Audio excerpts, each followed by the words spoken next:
ಎಲ್ಲರಿಗೂ ಸ್ವಾಗತವನ್ನು ಕೋರ್ತಾ ಇದ್ದೀನಿ. ಈ ಒಂದು ವಿಡಿಯೋದಲ್ಲಿ ಫೈನಾನ್ಷಿಯಲ್ ಮ್ಯಾನೇಜ್ಮೆಂಟ್ ಸಬ್ಜೆಕ್ಟಿಗೆ ಸಂಬಂಧಪಟ್ಟಿರತಕ್ಕಂಥ ಟೈಮ್ ವ್ಯಾಲ್ಯೂ ಆಫ್ ಮನಿ ಚಾಪ್ಟರ್ದಲ್ಲಿ ಅಲ್ಲಿ ಯಾವ ರೀತಿಯಾಗಿ ನಾವು ಫ್ಯೂಚರ್ ವ್ಯಾಲ್ಯೂವನ್ನು ಕಂಡುಹಿಡಿಬೇಕು, ಅಂದರೆ ಕಂಪೌಂಡೆಡ್ ವ್ಯಾಲ್ಯೂವನ್ನು ಯಾವ ರೀತಿಯಾಗಿ ನಾವು ಕಂಡುಹಿಡಿಬೇಕು ಅಂತಕ್ಕಂಥದ್ದನ್ನು ಇಲ್ಲಿ ನಾವು ಡಿಸ್ಕಷನನ್ನು ಮಾಡ್ತಾ ಇದ್ದೀವಿ. ಈ ಒಂದು ಕನ್ಸೆಪ್ಟ್ ಸಲುವಾಗಿ ನಾವು ಕ್ವಶನ್ ಪೇಪರ್ 2025 ನಾನು ಸೆಲೆಕ್ಟ್ ಮಾಡಿದ್ದೀನಿ. ಅದರಲ್ಲಿ 5 ಮಾರ್ಕ್ಸ್ಗೆ ಕೇಳಿರ್ತಕ್ಕಂಥ ಕ್ವಶನನ್ನು ನಮ್ಮ ಯೂಟ್ಯೂಬ್ ಚಾನೆಲನ್ನು ಸಬ್ಸ್ಕ್ರೈಬ್ ಮಾಡಿ, ಅದೇ ರೀತಿಯಾಗಿ ಬೆಲ್ ಐಕಾನ್ ಕೂಡ ಪ್ರೆಸ್ ಮಾಡಬೇಕಂತೇಳಿ ಕೇಳ್ಕೊಳ್ತಾ ಇದ್ದೀನಿ. ಇಲ್ಲಿ ಪ್ರಾಬ್ಲಮನ್ನು ಏನು ಕೊಟ್ಟಿದ್ದಾರಂತಕ್ಕಂಥದ್ದನ್ನು ನಾವು ನೋಡ್ಕೋಬೇಕು. ನೋಡ್ರಿ, calculate the compound value. Compound value ಅಂದ್ರೆ ಒಂದ, ಫ್ಯೂಚರ್ ವ್ಯಾಲ್ಯೂ ಅಂದ್ರೆ ಒಂದ. ದಯವಿಟ್ಟು ನೆನಪಿಟ್ಕೋರಿ. sometime examination will ask to calculate the compound value or future value, both are same. Of rupees 15,000 rupees is compound ವ್ಯಾಲ್ಯೂನ ಕಂಡುಹಿಡಿಬೇಕು, ಅಂದ್ರೆ ಫ್ಯೂಚರ್ ವ್ಯಾಲ್ಯೂವನ್ನು ಕಂಡುಹಿಡಿಬೇಕು. At the end of the third year, ಅಂದ್ರೆ ಥರ್ಡ್ ಇಯರ್ಗೆ ಅದರ ಎಂಡಿಗೆ ನಾವು ಫ್ಯೂಚರ್ ವ್ಯಾಲ್ಯೂವನ್ನು ಅಥವಾ ಕಂಪೌಂಡ್ ವ್ಯಾಲ್ಯೂನ ಪಾಯಿಂಟ್ ಔಟ್ ಮಾಡ್ಕೋಬೇಕು. ದ ರೇಟ್ ಆಫ್ ಇಂಟ್ರೆಸ್ಟ್ ಎಷ್ಟದ ಅಂದ್ರೆ 12% ಇಂಟ್ರೆಸ್ಟ್ ಅದು. When the interest is calculated on yearly base interest ಅನ್ನ ಕ್ಯಾಲ್ಕುಲೇಷನ್ ಮಾಡಿದಾಗ ಫ್ಯೂಚರ್ ವ್ಯಾಲ್ಯೂ ಎಷ್ಟಾಗತ್ತೆ. ಒಂದೆಡೆ ಇಂಟ್ರೆಸ್ಟ್ ಅಮೌಂಟನ್ನು ನಾವು ಕ್ವಾರ್ಟರ್ಲಿ ಬೇಸಿಸ್ ಅನ್ನ ಕ್ಯಾಲ್ಕುಲೇಷನ್ ಮಾಡಿದಾಗ ಎಷ್ಟು ಫ್ಯೂಚರ್ ವ್ಯಾಲ್ಯೂ ಆಗ್ತದ ಅನ್ನೋದು ಕಂಡುಹಿಡಿಬೇಕು. Of rupees 15,000. ಈಗ 1 by 1 ಅನ್ನ ನಾವು ಸ್ಟಡಿ ಮಾಡೋಣ. ಈಗ ನಾವು ಇಯರ್ಲಿ ಬೇಸಿಸ್ ಅನ್ನ ನೋಡೋಣ. ಈಗ ವಾಟ್ ಇಸ್ ದ ಫಾರ್ಮುಲಾ? ನಾವೇನ್ ಮಾಡ್ಬೇಕಂದ್ರೆ ಪ್ರೆಸೆಂಟ್ ವ್ಯಾಲ್ಯೂನ ತಗೋಬೇಕು. 1 + r ಅಂದ್ರೆ ರೇಟ್ ಆಫ್ ಇಂಟ್ರೆಸ್ಟ್. ಇಲ್ಲಿ ನೋಡ್ರಿ, ಇಯರ್ಲಿ ಬೇಸಿಸ್ ಅನ್ನ ನಾವು ಕ್ಯಾಲ್ಕುಲೇಷನ್ ಮಾಡ್ತಾ ಇದ್ದೀವಿ. ನಾವು ಡಿಪಾಸಿಟ್ ಮಾಡಿರ್ತಕ್ಕಂಥ ಅಮೌಂಟ್ ಎಷ್ಟದಂದ್ರೆ 15,000 rupees ಅದ. 1ಕ್ಕೆ 1 ಅನ್ನ ತಗೋಬೇಕು. ಎಷ್ಟು ಪರ್ಸೆಂಟ್ ಇಂಟ್ರೆಸ್ಟ್ ಅದಂದ್ರೆ 12% ಇಂಟ್ರೆಸ್ಟ್ ಅದ. 12% ಅನ್ನ ಡೆಸಿಮಲ್ದಾಗ ಬರಿಬೇಕು. ಅಂದ್ರೆ 12 / 100 ಅನ್ನ ಬರೆದಾಗ ಎಷ್ಟು ಬರ್ತದ್ರ ಆನ್ಸರ್? 0.112.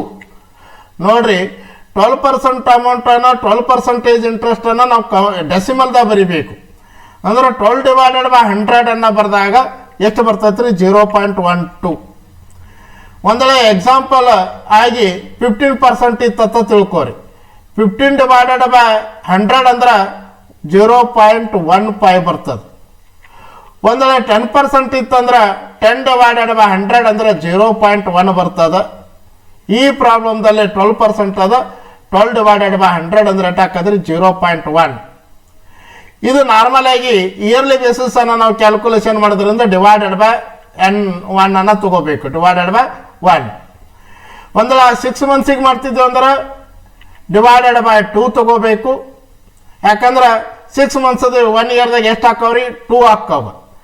ಒಂದೆಡೆ ಕ್ವಾರ್ಟರ್ಲಿ ಬೇಸಿಸ್ ಅಂದ್ರೆ ಒಂದು ಕ್ವಾರ್ಟರ್ ಅಂದ್ರೆ 4 ಮಂತ್ಸ್ ಹಾಕದ. 3 ಮಂತ್ಸ್ ಹಾಕವ. 3 ಮಂತ್ಸ್ 1 ಇಯರ್ದಾಗ ಎಷ್ಟು ಹಾಕವ್ರಿ? 4 ಹಾಕವ. ಅವಾಗ /4 ಅನ್ನ ತಗೋಬೇಕು. ಇಲ್ಲಿ ಇಯರ್ಲಿ ಫುಲ್ ಇಯರ್ಲಿ ನಾವು ಕ್ಯಾಲ್ಕುಲೇಷನ್ ಮಾಡೋದ್ರಿಂದ /1 ಅನ್ನ ತಗೋಬೇಕು. ಎಷ್ಟು ಇಯರ್ ಅನ್ನ ನಾವು ಡಿಪಾಸಿಟ್ ಮಾಡ್ತಾ ಇದ್ರಿ? 3 ಇಯರ್ಸ್ ಅನ್ನ ಡಿಪಾಸಿಟ್ ಮಾಡ್ತಾ ಇದ್ರಿ. √3 ಅಂತ ತಗೋಬೇಕು. ಓಕೆ, √3 ಅಂತ ತಗೋಬೇಕು. ಓಕೆ, ಇದನ್ನೇ ನಾವು ಸಿಂಪಲ್ ಅನ್ನ ಮಾಡ್ತಾ ಇದ್ದೀವಿ. ಇನ್ನೇನು ಹೇಳ್ತಾ ಇದ್ದೀವಿ ನೋಡ್ರಿ, ನಾವು ಡಿಪಾಸಿಟ್ ಮಾಡಿರ್ತಕ್ಕಂಥ ಅಮೌಂಟ್ 15,000 rupees ಅದ.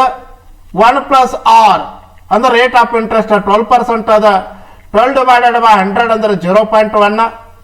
/1 ಅಂದ್ರೆ ಇಯರ್ಲಿ ಕ್ಯಾಲ್ಕುಲೇಷನ್ ಮಾಡ್ತಾ ಇದ್ದೀವಿ. ಇಯರ್ಲಿ ಬೇಸಿಸ್ ಅನ್ನ ಕ್ಯಾಲ್ಕುಲೇಷನ್ ಮಾಡ್ತಾ ಇದ್ದೀವಿ. /1.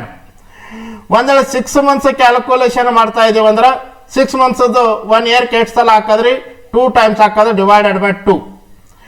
ಒಂದೆಡೆ ಕ್ವಾರ್ಟರ್ಲಿ ಬೇಸಿಸ್ ಅನ್ನ ನಾವು ಕ್ಯಾಲ್ಕುಲೇಷನ್ ಮಾಡ್ತಾ ಇದೀವಿ ಅಂದ್ರೆ ಒಂದು ಕ್ವಾರ್ಟರ್ಗೆ 3 ಮಂತ್ಸ್ ಆಗತ್ತೆ. 3 ಮಂತ್ಸ್ 1 ಇಯರ್ದಾಗ ಎಷ್ಟು ಸಲ ಹಾಕಿದ್ರಿ? 4 times ಹಾಕದ. ಅವಾಗ /4 ಅನ್ನ ತಗೋಬೇಕು. ಇಲ್ಲಿ ಎಷ್ಟು ಇಯರ್ ಡಿಪಾಸಿಟ್ ಮಾಡಾಕತ್ತಾನ್ರಿ? 3 ಇಯರ್ಸ್ ಅನ್ನ ಡಿಪಾಸಿಟ್ ಮಾಡ್ತಾ ಇದ್ದಾನ. ಓಕೆ, 3 ಇಯರ್ಸ್ ಅಂತ ತಗೋಬೇಕು. ಈಗ ಸಿಂಪಲ್ ಅನ್ನ ಮಾಡ್ತಾ ಇದ್ದೀನಿ. 15,000ಗೆ 15,000 ನೋಡ್ರಿ, 15,000ಗೆ 15,000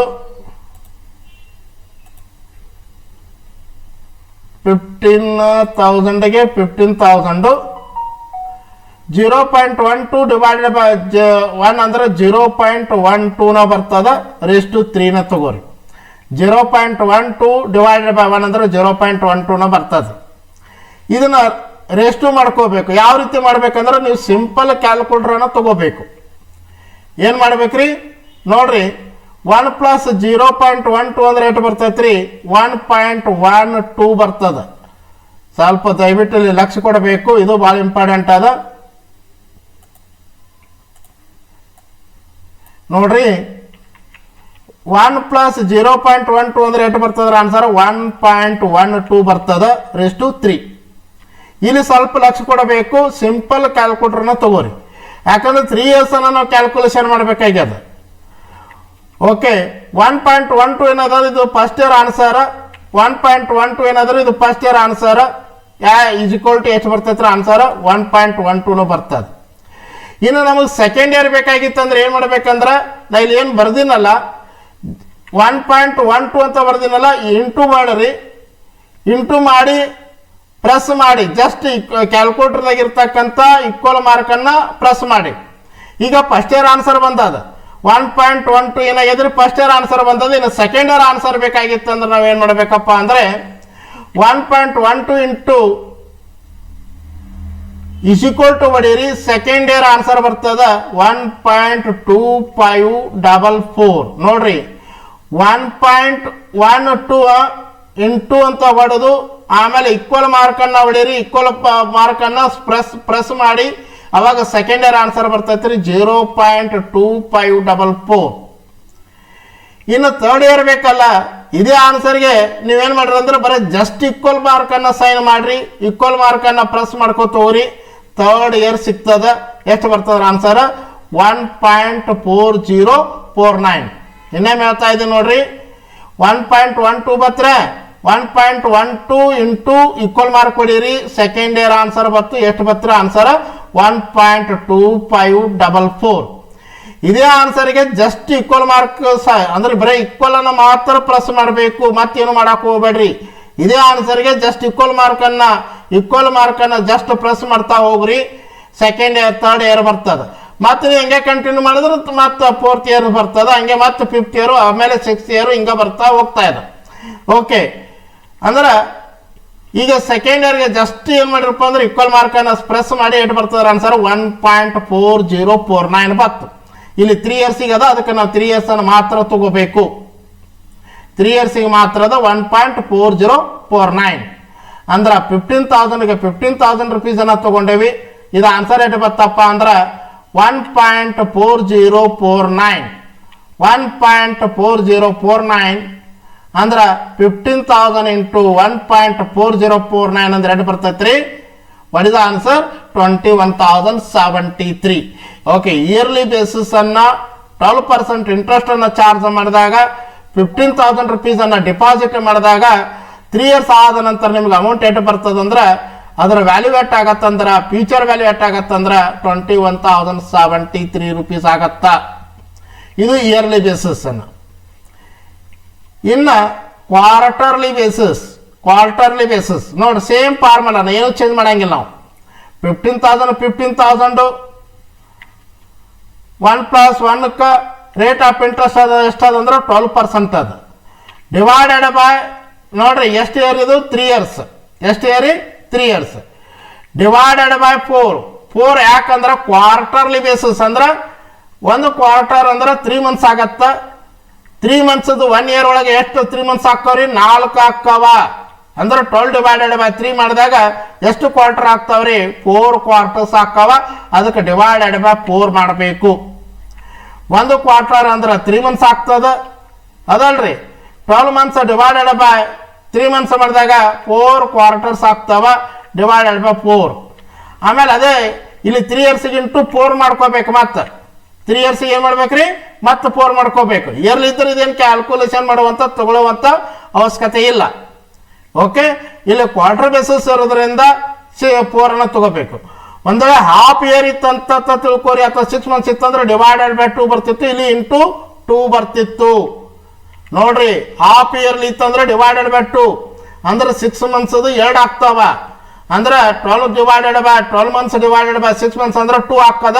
ಅವಾಗ ನಾವು ಡಿವೈಡೆಡ್ ಬೈ 2 ತಗೋಬೇಕಾಗಿತ್ತು, ಇಲ್ಲಿ 2 ತಗೋಬೇಕಾಗಿತ್ತು, 3 ಇಂಟು 2 ಅಂತ ತಗೋಬೇಕಾಗಿತ್ತು.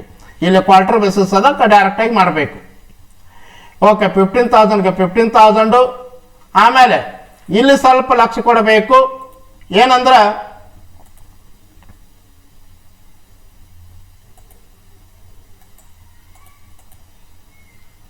ಇಲ್ಲಿ ನೋಡ್ರಿ 0.12 ಡಿವೈಡೆಡ್ ಬೈ 4. 0.12 ಡಿವೈಡೆಡ್ ಬೈ 4 ಅಂದ್ರೆ ಆನ್ಸರ್ ಎಷ್ಟು ಬರ್ತೈತ್ರಿ? 0.03 ಬರ್ತದ. 0.03 ಬರ್ತದ ನೋಡ್ರಿ. 0.12 ಡಿವೈಡೆಡ್ ಬೈ 4 ಅಂದ್ರೆ ಎಷ್ಟು ಬರ್ತದ ಆನ್ಸರ್? 0.03 ಬರ್ತದ. ಇನ್ನು ಅದೇ ರೀತಿಯಾಗಿ 3 ಇಂಟು 4 ಅಂದ್ರೆ 12 ಆಯ್ತು. 3 ಇಂಟು 4 ಅಂದ್ರೆ ಎಷ್ಟಾಯ್ತ್ರಿ? 12 ಆಯ್ತು. ಗೊತ್ತಾಯ್ತ್ರಿ? ನೋಡ್ರಿ 0.12 ಡಿವೈಡೆಡ್ ಬೈ 4 ಅಂದ್ರೆ 0.03 ಆಯ್ತು.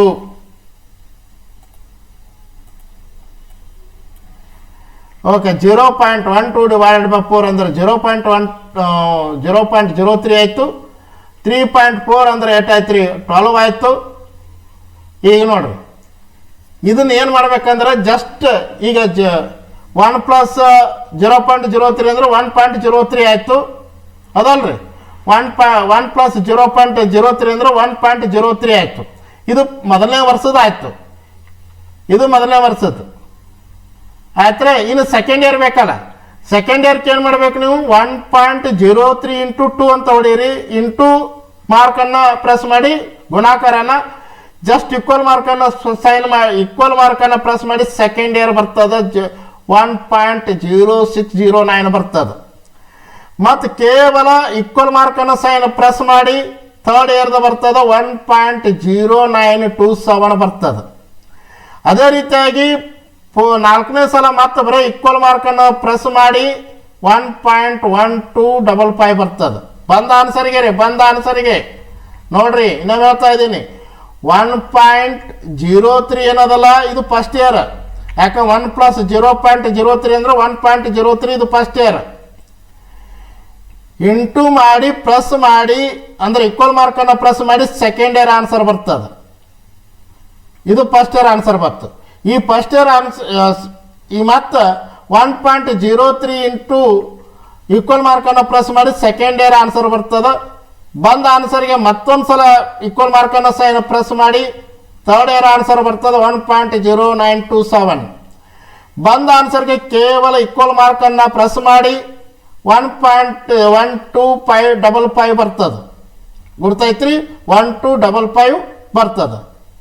ಆಯ್ತ್ರೆ. ಇನ್ನು ಅದೇ ರೀತಿಯಾಗಿ 5th 6th 7th 8th 9th 10th ಮಾಡ್ಕೋರಿ, 11th year ಮಾಡ್ಕೋರಿ. 12th ಇಯರ್ಗೆ ಆಗತ್ತಿರೋದ್ರ ಆನ್ಸರ್ 1.4257 ಆಗತ್ತ. ಏನಿಲ್ಲ, ಏನು ಆನ್ಸರ್ ಬರ್ತದಲ್ಲ 4ನೇ ವರ್ಷಕ್ಕೆ ಏನು ಆನ್ಸರ್ ಬರ್ತದಲ್ಲ ಅಥವಾ 2ನೇ ವರ್ಷಕ್ಕೆ ಏನು ಆನ್ಸರ್ ಬರ್ತದಲ್ಲ ಜಸ್ಟ್ ಈಕ್ವಲ್ ಮಾರ್ಕನ್ನು ಪ್ರೆಸ್ ಮಾಡಿ ಮೊದಲೇ ಆನ್ಸರ್ ಏನಂದ್ರೆ 1.03 ಫಸ್ಟ್ ಇಯರ್ ಆನ್ಸರ್ ಇಂಟು ಹೊಡೀರಿ ಈಕ್ವಲ್ ಟು ಹೊಡೀರಿ ಸೆಕೆಂಡ್ ಇಯರ್ ಆನ್ಸರ್ ಬರ್ತದೆ. ಸೆಕೆಂಡ್ ಇಯರ್ಗೆ ಮತ್ತು ಈಕ್ವಲ್ ಮಾರ್ಕನ್ನು ಸೈನ್ ಪ್ರೆಸ್ ಮಾಡಿ ಥರ್ಡ್ ಇಯರ್ ಆನ್ಸರ್ ಬರ್ತದೆ. ಥರ್ಡ್ ಇಯರ್ ಆನ್ಸರ್ಗೆ ಮತ್ತೆ ಈಕ್ವಲ್ ಮಾರ್ಕನ್ನು ಪ್ರೆಸ್ ಮಾಡಿ 4th ಇಯರ್ ಬರ್ತದೆ. ಅದೇ ಆನ್ಸರ್ಗೆ ಮತ್ತೆ ಬರೀ ಜಸ್ಟ್ ಈಕ್ವಲ್ ಮಾರ್ಕನ್ನು ಪ್ರೆಸ್ ಮಾಡಿ 5th ಇಯರ್ ಬರ್ತದೆ. ಅದೇ ಬಂದ ಆನ್ಸರ್ಗೆ ಮತ್ತೆ ಈಕ್ವಲ್ ಮಾರ್ಕನ್ನು ಸೈನ್ ಪ್ರೆಸ್ ಮಾಡಿ 6th ಇಯರ್ ಬರ್ತದೆ.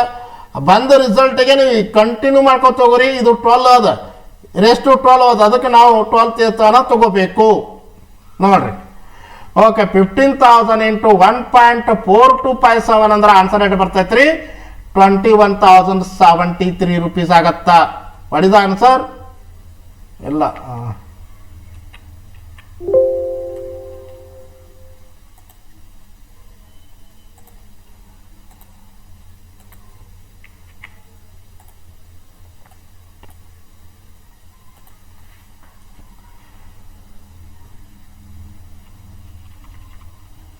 ನೋಡ್ರಿ.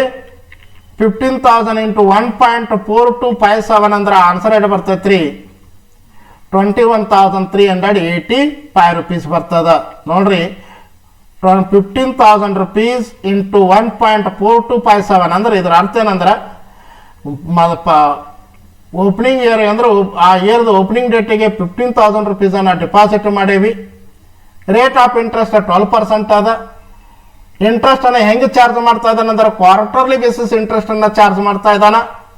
ಕ್ವಾರ್ಟರ್ಲಿ ಬೇಸಿಸ್ ಇಂಟ್ರೆಸ್ಟ್ ಅನ್ನ ಚಾರ್ಜ್ ಮಾಡಿದಾಗ 3 years ಎಂಡಿಗೇಟ್ ಬರ್ತೈತ್ರ ಅಮೌಂಟ್ 15,000 into 1.4257 ಅಂದ್ರೆ ಎಷ್ಟು ಬರ್ತದ್ರ ಆನ್ಸರ್ 21,385 rupees ಬರ್ತದ. This is answer future value for quarter basis. Okay, ಈ ರೀತಿಯಾಗಿ ಆನ್ಸರ್ ಅನ್ನ ಕ್ಯಾಲ್ಕುಲೇಷನ್ ಮಾಡಬೇಕು.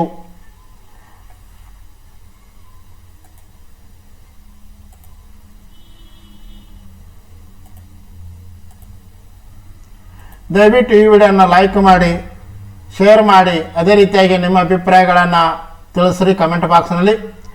ನಾನು ನಿಮ್ಮಲ್ಲಿ ಕೇಳ್ಕೊಳ್ಳೋದೇನೆಂದರೆ ಆದಷ್ಟು ನಿಮ್ಮ ಎಲ್ಲ ಫ್ರೆಂಡ್ ಸರ್ಕಲ್ಗೆ ನಮ್ಮ ವಿಡಿಯೋ ಲಿಂಕ್ಗಳನ್ನು ಕಳಿಸ್ರಿ.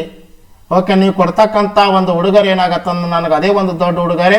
ನೀವು ಎಷ್ಟು ಮಂದಿಗೆ ಶೇರ್ ಮಾಡ್ತೀರಿ ಅದೇ ನನ್ನ ದೊಡ್ಡ ಉಡುಗೊರೆ ಆಗತ್ತೆ. ದಯವಿಟ್ಟು ಈ ವಿಡಿಯೋನ ಶೇರ್ ಮಾಡಿ.